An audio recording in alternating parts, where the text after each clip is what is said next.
Hey, I'm Drew Combs. I'm the founder of Rare Running, which is an acronym for Recover and Run Endurance, um, which is my life basically. I grew up in Statesville, North Carolina. I ran track in like fourth, fifth grade and played soccer. Was pretty good at the mile as a kid. um, but kind of focused on soccer for a while. And then in high school, I think my sophomore year, I ran cross country for the high school I went to and was pretty well. I was the best runner on the team, but due to drugs and alcohol coming into my life, I ended up getting kicked off the team due to failing classes and just drugs and alcohol taking over everything I did. Um, and then for probably 10 years, drugs and alcohol did take over my life. I started getting in a lot of trouble. At 17, I was at a party, was drinking way more than I needed to. I got in the first and only fight I've ever been in, um, which when I threw two punches, I thought I'd got punched in the stomach, but I had actually got stabbed in my abdomen. Um, when somebody said, "Man, you're bleeding," I looked down, there was just blood squirting between my fingers. I moved my hand and my intestines started falling out.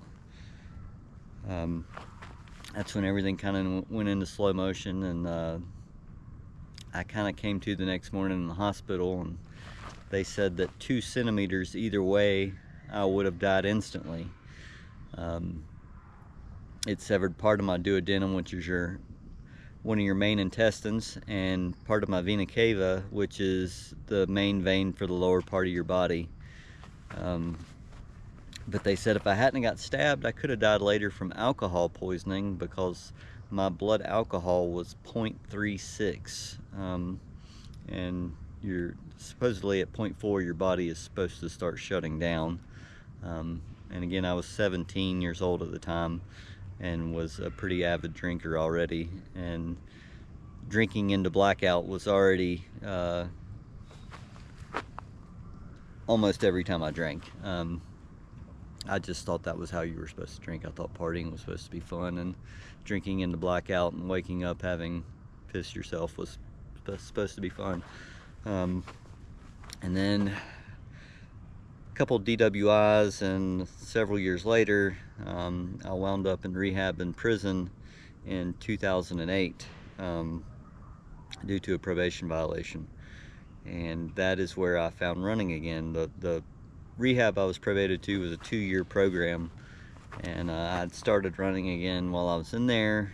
And then I ended up leaving early after 8.5 months, did my prison time, ran while I was in prison.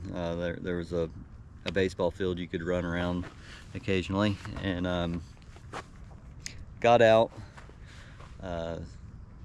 Ended up relapsing for about 5 months for about 5 months, and then I got sort of suicidal there towards the end. So I decided to check myself into a crisis recovery center, and that was 5 days.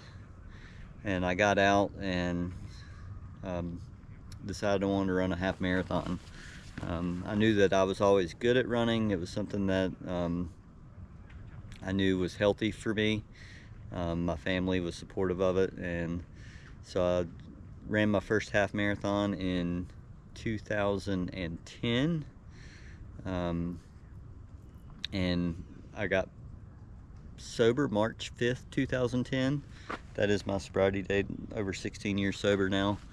And since then I've ran 20 marathons and over 50 ultra marathons, and recovery and running, the endurance of both, recovering from running and recovery in life, both takes endurance. And I feel like coaching is my way to give back to what running has gave me, because running has gave my life back, from all the things that drinking and drugs did take away from me, and I would like to be a part of that journey for others. If anyone's interested in coaching services, feel free to reach out, or if you're on the fence about getting sober, feel free to reach out and we can talk.